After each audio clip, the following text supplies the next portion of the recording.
32 miliardi per un pacchetto di interventi inseriti nel decreto sostegno che di fatto sostituisce il Ristori 5 previsto dal precedente esecutivo.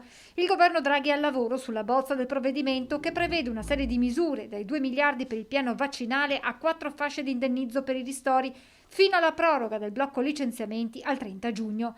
Se queste anticipazioni saranno confermate, la risposta andrà nella direzione che avevamo chiesto anche al precedente esecutivo.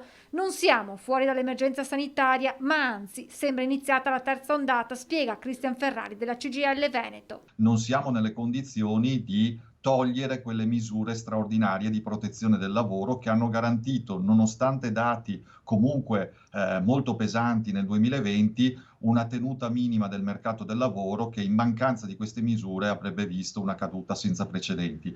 Il sindacato auspica a breve un incontro con il governo.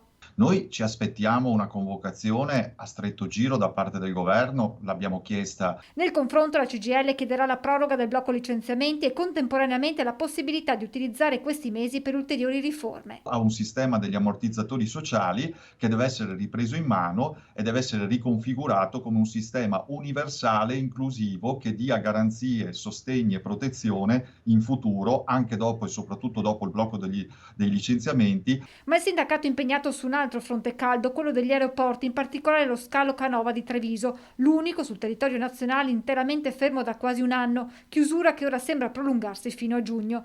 Domani ci sarà un incontro con le categorie degli aeroportuali, la settimana prossima con quelle del personale addetto a ristorazione, vigilanti, pulizie.